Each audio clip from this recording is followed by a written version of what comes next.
Good. My name is Matt, lead pastor here at Rooftop. Very excited to welcome you here this morning. We're going to give the band a chance to get on stage, but while they're doing that, I want to welcome you, especially if you're a visitor. We are honored and thrilled to have visitors here. We really hope you enjoy the service. We would love to know that you're here if you're visiting so that we can send you a nice gift and just thank you for coming. So if you would, just fill out your blue info card and put it in the offering bag at the end of the service and let us know that you were here. We'll send you something and thank you for coming. So the band's got something to share with you, and then we'll jump into the message.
Crying to your mama, 'cause you're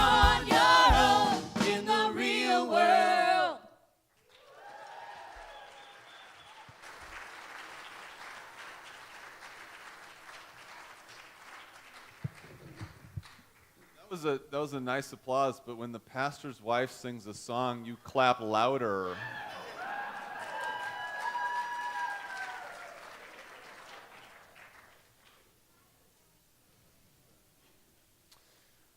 Well, we are in week 3 of our current series called Rooftop on the Radio, as Jeremy said, and during this series we're going to be listening to and discussing 6 pop rock songs that are currently in the top 40, just to see if God has anything to say to us through them. And we'll get to that song in a moment. But first, before we do that, I actually want to expand on something that I introduced very briefly in the introduction last week. As you probably know, Christians have always had a very iffy relationship with secular music, rock and roll especially. There's an old episode of The Simpsons, if you watch The Simpsons, there's an old episode of The Simpsons where Bart Simpson switches out the hymnals in church and inserts rock music. And for several minutes during a Sunday morning service, the entire congregation is boisterously singing Iron Butterflies, In-A-Gadda-Da-Vida. In-A-Gadda-Da-Vida, babe, if you know that song. Thinking they're singing about In the Garden of Eden. Bart is cackling mischievously in the pews, and eventually the esteemed Reverend Lovejoy realizes what's going on and realizes that they've been singing rock and roll in church, and everyone is shocked that they would have done such a thing. And the scene sort of reminds us that religious people, like many of us, haven't always appreciated rock and roll. Rock and roll is past its heyday, but it's still around, and it infuses much of the music that we listen to every day on the radio. The rock and roll genre first appeared in the 1950s, when musicians of the era were sort of combining country music and rhythm and blues. Some rock and roll was innocent enough, and still is. But the rock genre quickly became the preferred musical expression of the countercultural 60s. Rock musicians were closely affiliated with the social upheaval and the sexual rebellion of those years. They didn't perform Mozart at Woodstock. No, they performed rock and roll.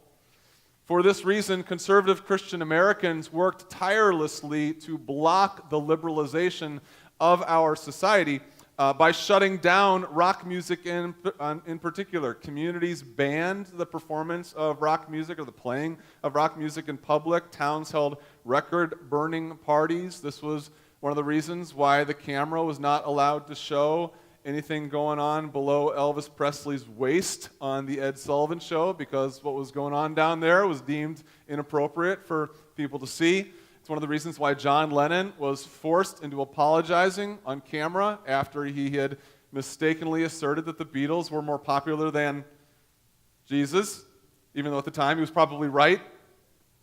So Christians reacted quite negatively to the advent of rock and roll. They called it pagan, they even called it satanic, and perhaps for good reason.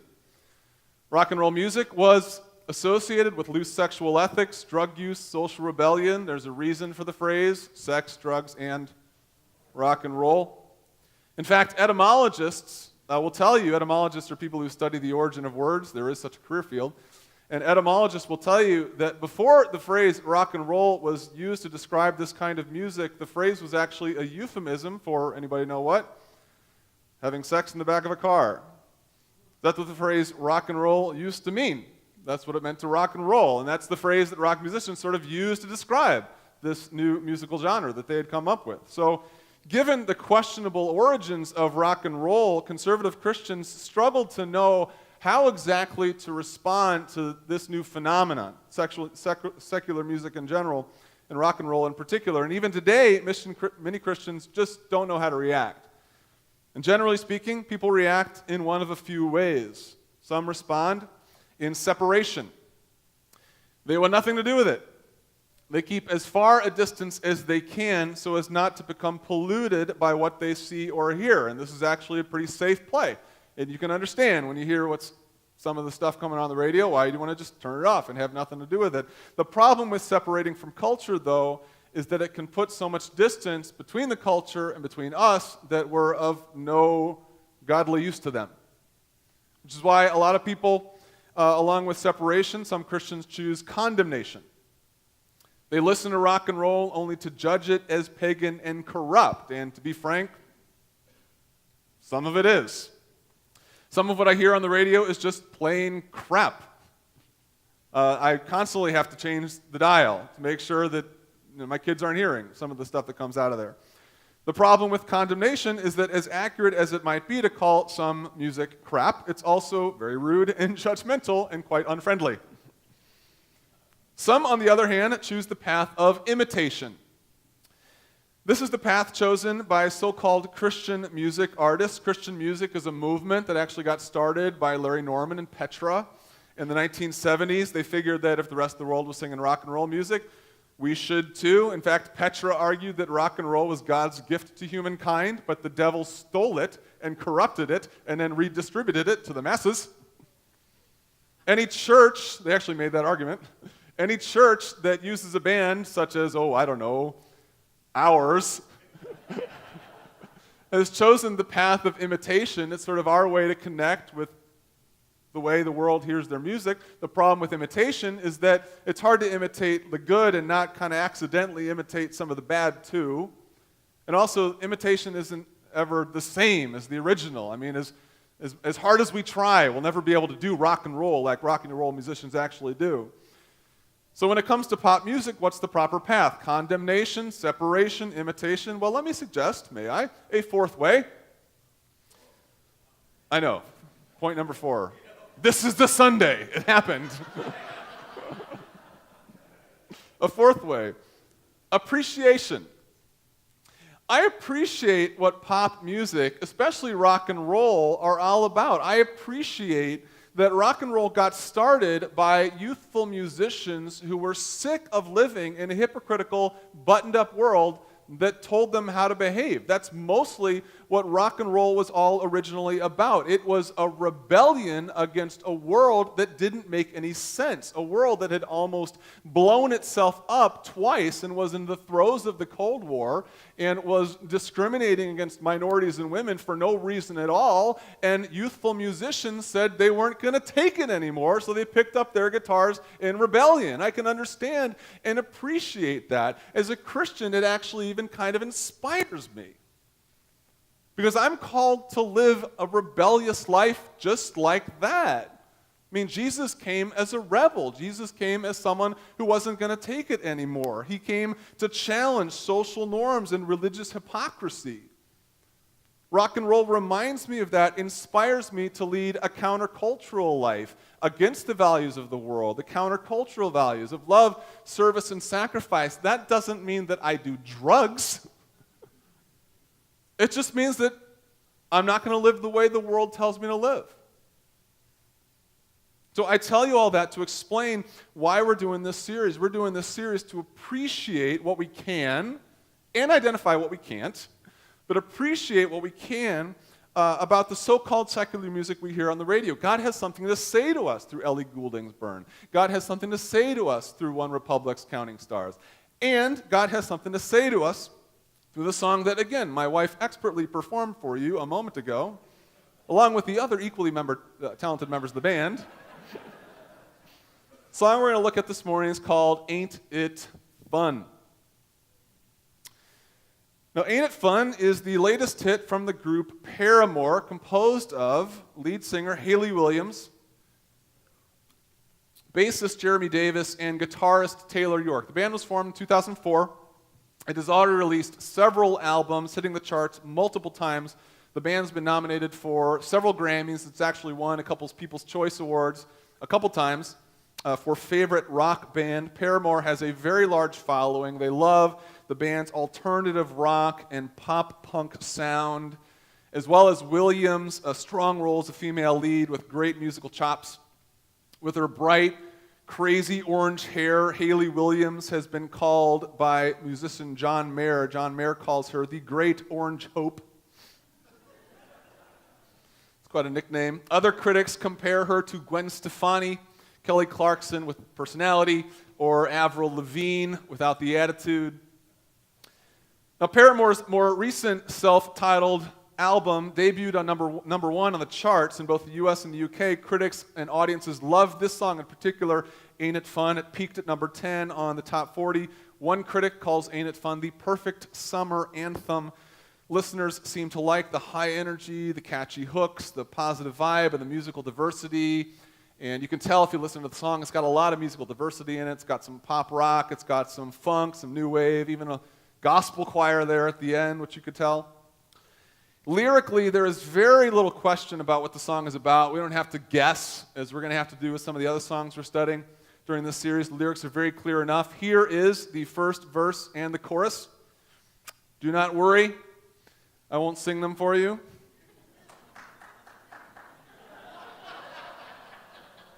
Maybe I will. I don't mind letting you down easy. I don't mind letting you down easy. This feels really weird to recite song lyrics like a poet. I don't mind letting you down easy, but just give it time. If you don't hurt now, then just wait a while. You're not the big fish in the pond no more. You are what they're feeding on. So what are you going to do when the world don't orbit around you? What are you going to do when the world don't orbit around you? Ain't it fun living in the real world? Ain't it fun being all alone? You can hear the sarcasm. It's not fun living in the real world. It's not fun living all alone. Williams has said that it's a sarcastic song she wrote for herself. According to her, a few years before this album came out, she had relocated from her hometown of Nashville, where she lived at the time, to LA to be closer to the recording scene. And according to her, the transition did not go very well. She found herself very homesick, very out of place, little fish in a big pond. She fell into a very depressed, lonely, isolated, emotional place in her new life. She just wanted to go home. As she explains in an interview, so there I was, sort of pitching a fit about being all by myself in this big new city. I think mostly I just felt like I needed to grow up and stop whining. As she wrote on the band's blog about the song, Ain't It Fun has everything to do with accepting that the world is not your very own Truman Show. If you know that movie, it's about the guy who lives at the center of this television universe. The people who walk past you on the street aren't extras in your movie. This is the real world. This is where everyone's looking out for him or herself, just trying to get through each day, say they did all right. To make it clear, this song is a letter to myself. We all need a kick in the butt sometimes. She didn't say butt. Since I had no one around me to tell me to stop feeling for myself, I had to figure out a way to do it on my own. So Hayley Williams, actually knows a little bit about life in the real world too. Paramore was started as a band in 2004. It had been very successful for a while, but in the past couple of years, the band has actually experienced a very contentious public breakup that nearly blew the band up. Paramore was originally started by Williams and two old friends, guys named Zach and Josh Farrow. They practiced as teenagers in their garage. They surprised everyone with how talented and ambitious they were. They actually hit the road, released an album that surprised everybody with how successful it was.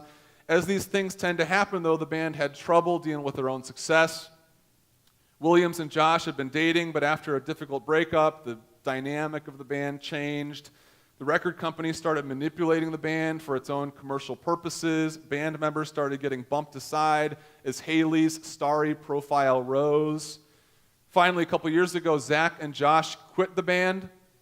They posted an acrimonious goodbye letter on their website in which they made public accusations about Hayley and her family, the record label, Williams' self-promotion, the commercialization of the band. For a while, fans of the band didn't even know if they were going to make it. The Farrow brothers, the remaining members of Paramore, don't even talk to each other anymore. They're that sort of upset with each other. To quote Hayley Williams, ain't it fun living in the real world? This is what the song is about. It's about one girl getting a very rude wake-up call when she realizes the world isn't going to roll over for her. I remember when this first occurred to me. It was when I was in college. I did pretty well in high school. I'd started out high school pretty awkward, but I'd sort of found my way and made my mark. I became student body president at Parkway North, class 92. Have I told you that? Lead in the high school musical. Have I told you that? Yeah. Prom king. Have I told you that? Yeah. 2 words. Election fraud. But it happened. It worked. I was a stud in high school. I became a stud in high school. But then I got to college. Nobody cared. Nobody cared a whit. My roommate didn't care. Pretty college girls didn't care. My teachers didn't care. Nobody cared that I played Tevye in Fiddler on the Roof. Nobody cared that I was prom king. Nobody cared that I could juggle. But teacher, I can juggle. Nobody cared. Nobody cared at all. I was miserable. Just wanted to go home to Nashville. It's not unlike when Michelle and I, what we experienced when we actually moved back to St. Louis to start this church back in 2000. When we arrived here in St. Louis, we arrived with high hopes. We were convinced that everybody would be excited about what we were doing, and everybody would want to be a part of what we were doing. It really felt to me like the Truman Show. Like our church was the most important thing going on in St. Louis at the time, that everybody's camera was like trained our direction to see how we were going to be doing. But soon enough, I realized that apart from our small congregation at the time, and a couple financial supporters, and my parents, nobody really cared what we were all about. Nobody even knew about us. I remember we were looking for a place to meet, because we needed a place to meet. And I would call up like pastors and business owners and hotel owners and theater owners just to find out if they could like cut us a deal. We didn't have a lot of money. You just cut us a deal on some meeting space. And not only did they all tell me no, but they didn't even care that what I was doing. I mean, they didn't want to cut me any slack. They didn't want to help me out. They weren't my friends. They just wanted me to get off the phone. I remember that feeling. They clearly just want one of us to hang up the phone, and it's going to be them. Nobody cared. I was all alone, living in the real world. I'm sure you know the feeling. Maybe you're new at college. Nobody cares you're there. Maybe you're new to St. Louis. Nobody cares you're here. Maybe you're in a new job. Can't get anybody to help you out. Can't figure out why nobody comes running to help when you fall and skim your knee. It's because we're extras living in the real world. And that's what Paramore is singing about. And that's why so many people like the song. And I like the song for reminding me of that life can be lonely and depressing and frustrating.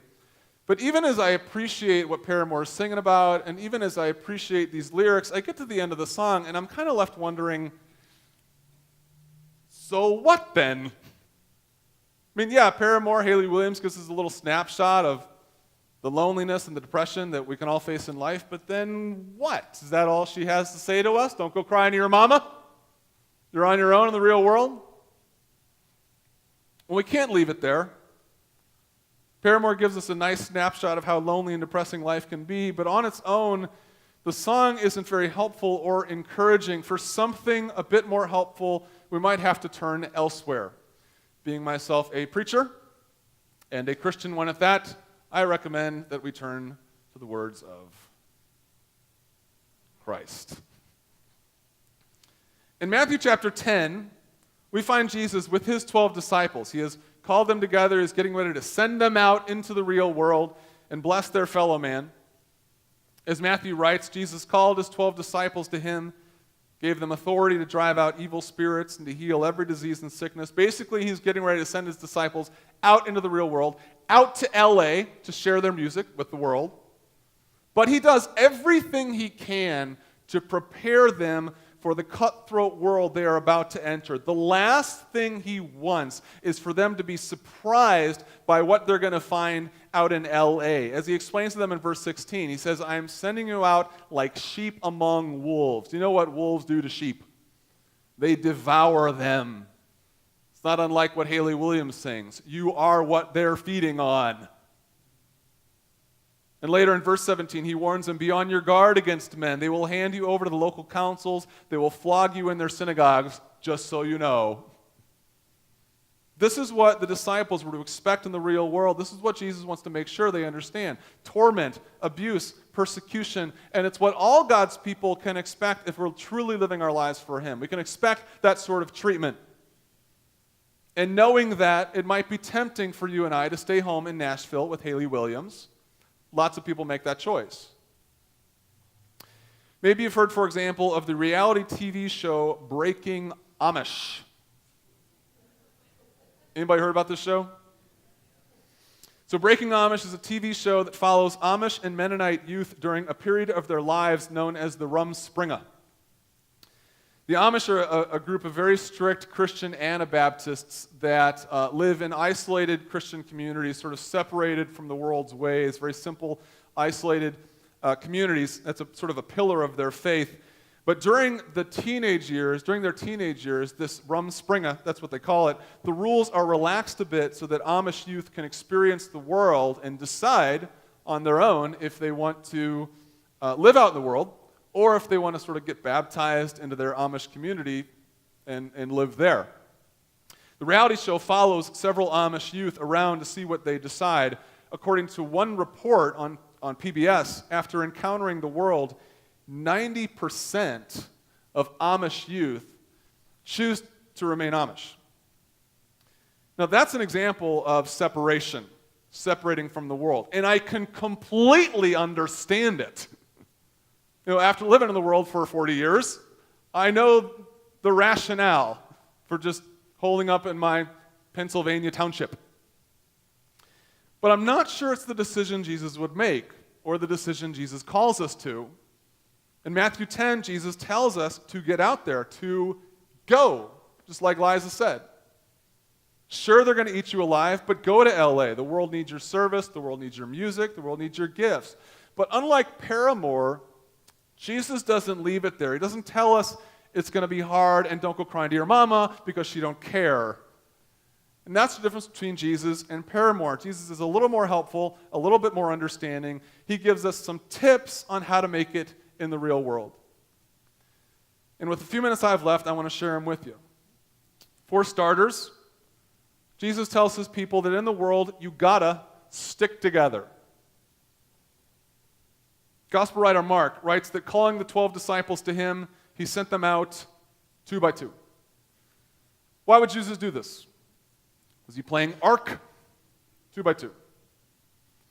Well, we know why he would do this, because 2 are better than 1. Because the world's a lonely place, because he didn't want anybody to suffer what Hayley Williams did when she sang sarcastically, "Ain't it good to be all alone?" If we're going to be a frontline church, living out and serving the world, we're going to need company, we're going to need accountability, we're going to need small groups, we're going to need support, we're going to need supper clubs, we're going to need friendships. I was visiting a Rooftop small group a while back. It was a men's group for men of the male gender variety. It's a joke from announcements if you joined us late. No, a small group is, the small group of people that meet for support and accountability and prayer and fellowship. And I was visiting this men's group, and we were talking about just how hard it is as men to stay sexually faithful and sexually pure in a world where nobody else shares those values. Nobody else cares. Everybody else thinks we're idiots trying to live like that. It's easy to just start looking at porn because everybody else, does that with their spare time. It's easy to go sharking at bars on Friday because everybody else is doing that. And everybody at the group agreed. And I said, and that's why this group matters. Because when everybody else is telling you how to live your life, you need someone in your ear challenging you not to. Guys don't win those battles alone. No disrespect, women. Women don't either. People lose those battles alone. If you're a Christian and you're out there living in the real world, who's your partner? And I mean your partner. Who is it that you go to for support and accountability when you need it? When you're out there at your job, everybody else is gossiping and backbiting and complaining. Who do you go to make sure that you don't fall in for that? When you're in your public school setting and the values are sort of pressing in on you and making you compromise one way or another, who do you go to make sure you're not making a compromise? That's how you make it in the world. You stick together. Also, you stay strong. Jesus explains to his disciples that they were going to experience much in the world, much hardship, much heartbreak, much violence, but they cannot let them stop that. They cannot let that stop them from doing their work. He tells them, for example, he says, go house to house sharing the good news of the gospel with anybody who's going to listen. If somebody opens their door and they want to listen, tell them the good news of the gospel. If they don't, here's what you do. Shake the dust off your feet when you leave that home and go to another one. As he says a few verses later, he says, when you're persecuted in one place, flee to another. I actually like that a lot. If LA gives you a hard time, don't go back to Nashville. Go to San Diego. Go to San Francisco. Go to Sacramento. Go to whatever other California towns that end in O. Go somewhere else. Don't go to Nashville. One town gives you a hard time, go to another town, so they can give you a hard time too. Stay strong and committed to what God gave you to do, no matter what you're going to face. I hate to say it, but Paramore had a very hard time staying strong in the face of the world. In the early days of their band, Williams and the Farrell brothers were actually a bunch of young, church-going Christians who wanted to make positive, inspiring music, and it actually worked for a while. But slowly, the world's rock and roll values just started pressing in and made them sell out. One of the reasons Josh Farrell left the band was because of the non-Christian direction that the band had taken, singing suggestive and unbiblical lyrics, and he didn't like what life on the road was doing to his soul. He told in an interview he gave after leaving the band, he explained that, he said this, "It's really weird how much everything changed once we started touring. I remember spending one Easter Sunday at Hooters, and it's just because when you're on tour, you don't remember what day it is. Although I'm not sure it's okay to go to Hooters on any day, but it's hard to stay strong and committed to what God gave you to do when the world's pressing in. But this is what it means to be a Christian. The world presses in to keep us living our lives for Christ. Our schedules press in to keep us from coming to church on Sunday morning. Financial troubles press in to keep us from being generous. Failure presses in to keep us from trying again. But Christians don't give up. Christians go to the next house if this one doesn't work. Christians go to the next town if they're giving us a hard time here. I don't know what God has given you to do. I'm sure it's something important.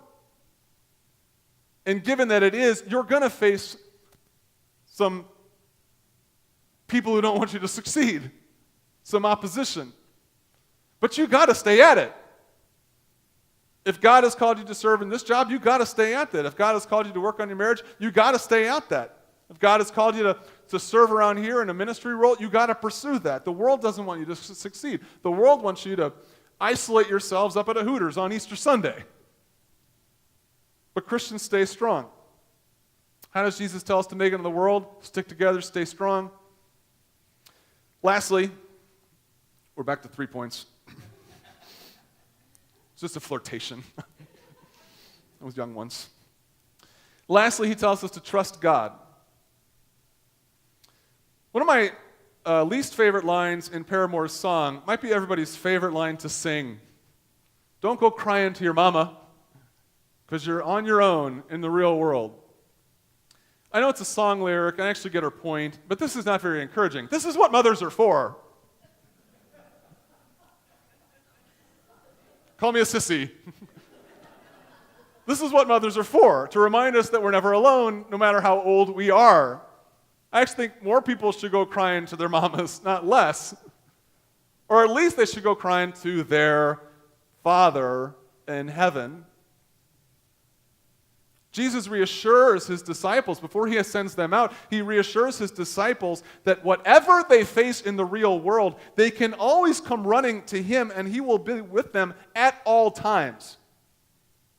In verse 19, he promises them that if they're arrested by the authorities for preaching the gospel, they don't need to worry about what to say, for it will not be you speaking, but the Spirit of your Father speaking through you, who is always with you. And later he assures them that nothing they face in the real world matters compared to God's love for and presence with them. The very hairs of your head are numbered, he writes. Don't be afraid. You are worth more than many sparrows to your Father in heaven. So in this world, we're going to face many things: persecution, failure, addiction, divorce, miscarriage, poverty, homelessness, unemployment. I got that list just by thinking about your lives and mine. That's what we're going to face. We're going to face what we're facing. That's life in the real world. But that doesn't mean we got to suck it up and take it. I don't know what Hayley Williams' mother was like that makes her not want to go crying to her. Well, my mother wants to know what's going on in my life. She agonizes when things aren't going well for any of our children. So does my dad, and so does my heavenly Father, and so does yours. The world's too dangerous to not have a father to run to cry to trust in. And maybe that's where you're at this morning. Maybe you're having a hard time living in the real world. You should be. The world is a brutal place that wants to corrupt your soul, even destroy your life. It might be tempting to withdraw to your Amish community. It might be tempting to head back to Nashville, to your bubble, to your comfort zone. But it's not our calling. Christians are called to get out there, to stay out there together. And we know that whatever we face in life, God is always with us. He wants to hear our prayers. He wants to hear our cries. Hayley's mother might not, but our Father in heaven does. What's your cry this morning? What's your prayer? How's the world pressing in on you? We're going to spend a moment in prayer, and I challenge you to take this opportunity to let God know. Let God hear your cry. If Jesus is going to send us out into the world to do his work, you better believe it. That he's going to be there for us when we need him. Let's pray.